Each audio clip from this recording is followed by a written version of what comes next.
Yeah, right. So we've said twice a week, or I didn't say twice a week, I said full body, right? Yes. We said train to failure. We talked a little bit about one set to failure, which is super efficient, but the only scientific approach to it.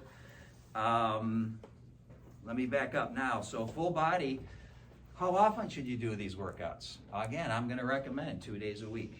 2 days a week. We'll look at the science on this. If I train you hard, and we really get some inroads, was it Rob? So if I really work Rob hard and stress his muscular system, train to muscle failure, typically for a person with average genetics, just everyday folks like you and me, which is 90+% of the population, average genetics, he can adapt to that stress and recover from it in 3 to 4 days and be fresh and ready to train again 3 to 4 days later. So on average, that comes out to 2 days a week of full body strength workouts. For most people, do well with twice a week. Could you do 3 days a week? You could. Again, depends on your genetics. If you find yourself training 3 days a week and you're just getting stronger and stronger and laying down more muscle on top of muscle, do it. Again, there's variation in genetic response to training stimulus. But on average, most people do well with 2 full body workouts. Could you do 1 and benefit? Absolutely, you could do 1 and benefit. In fact, you can prevent sarcopenia with 1 workout a week. Here, who knows what sarcopenia is here? Anyone? It's like arthritis, right? Well, Muscle not loss. really. It's it's age-related loss of muscle, and so okay. it is it's the second leading reason, folks, why people are institutionalized and forced to leave their home. We've all seen this in our life. People are too weak to function independently in their own home. This is how they walk. This is too dangerous to leave them by themselves in a home unsupervised. So they're left, they have to go be institutionalized. That is 1,000% preventable, 1,000%. We can reverse that in 3 months and keep someone in their own home and save hundreds of thousands of dollars in care that's usually delivered in these settings. So that's a public health problem, but that's completely preventable. So not sure how I got on that topic. Okay, all right. So where are we here? So twice a week, that makes sense. Once a week is productive. You can still benefit from once a week. Twice a week is ideal. You can do 3 if you feel like you're still adapting and benefiting from it. So you guys are all running, right?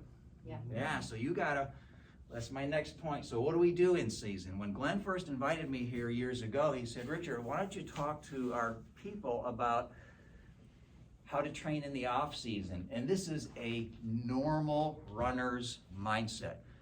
We run in season, right? We run as many months as we can, and then the off season rolls around. We either run less or we don't run, and we do other stuff. Glenn never told me about an off Yeah, season. what else? I'm sorry. This will be my last time here. So. I resemble that remark. So all athletes do this. We have what we do in season and what we do off season. So what I'm going to suggest is that when it's the off season, if there is an off season for you, you can likely get away with a little more training. That would be twice a week. That would make sense.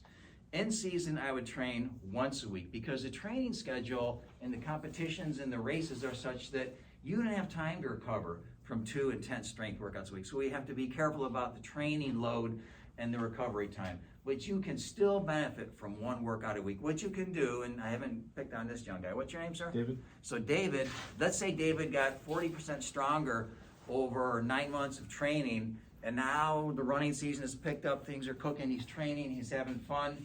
He can maintain that 40% strength gain by just doing 1 workout a week and not lose ground over the next 5 months of in-season activity and end up ending the season weaker than where he started. It's a gradual decline if you're not strength training when you're running. So nothing is going to preserve, say, strength the way strength training does. You can be a sprinter. You're going to get weaker as you age. You can be anything.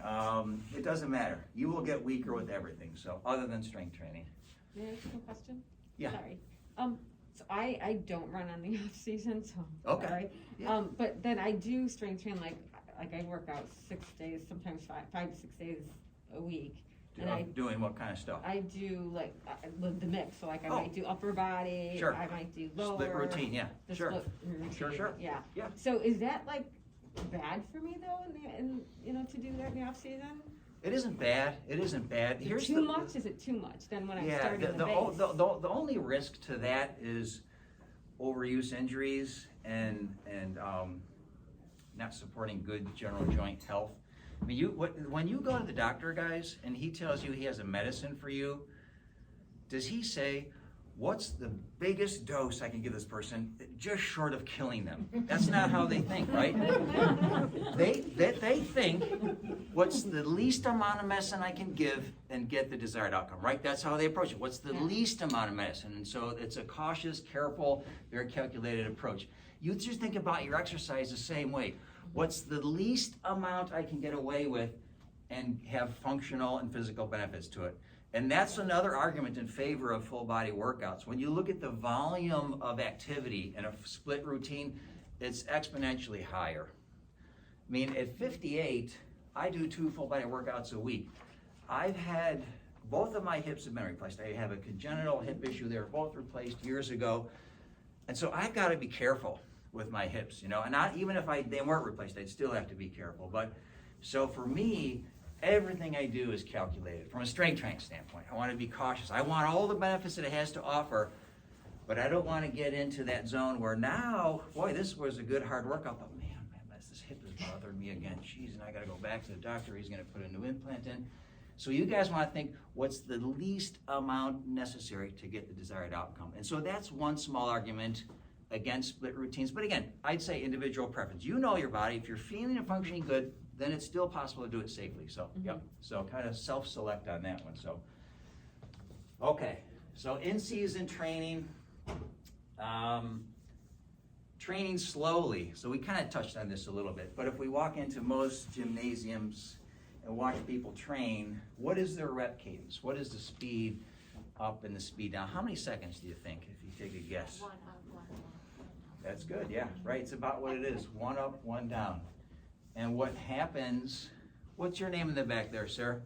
Phil. Phil. So Phil, I watch a lot of people use just they don't really use weights anymore. They use they're hooked to a weight, but it's oh, they're using the cables? Yeah. And the cables. Sure, yeah, it's another way to Not in have, the women. a lot of way to have resistance. Nothing wrong with that. That works. I don't know if that's like a stretching kind of weight lift. No, you can be productive with machines that have cables and such, Kevlar belts.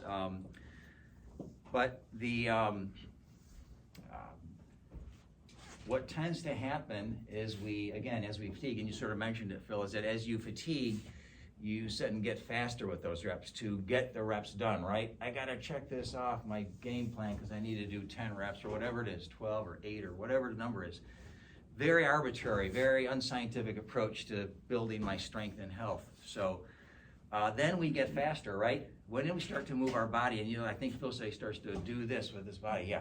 Now it's gotten even worse. Now I'm turning this into a hip exercise, helping my biceps move it up, and I'm already moving too fast to begin with, and now that weight comes crashing in this way, too much stress on the elbow, comes down with it. So it's just a, of mistakes. So keep your speed consistent. We like to use the term hold your speed. It just means do not change your speed. Do not change reps. Your goal is to overload the muscle safely. So your muscle doesn't care if it happens at 6 or 66. It could care less. You care because 66 hurts more than 6, right? There's more muscle burn. It's just anguish. So go to the volume that is sustainable for you, whatever that is. But I think in most cases, most people prefer less versus more if their muscles are really on fire. I mean, if they hurt, you want to get this over with sooner versus later. So the cadence that I'm recommending in general, I think I alluded to, I think is safe general cadence for just about any commercial strength machines, dumbbells, barbells, body weight. If you're doing dynamic exercise, moving, is 5 up, 5 down. It's a really safe pace. It's enough to reduce the risk of high peak forces and injuring soft tissues. Again, we do 5-5. Sometimes we go slower than 5-5. But you don't want to have 1 by 1. All of a sudden it becomes, this is terrible for your body. Question, if you're training to failure, does it matter, or you bring more energy if you're doing more reps or less if you're going to failure?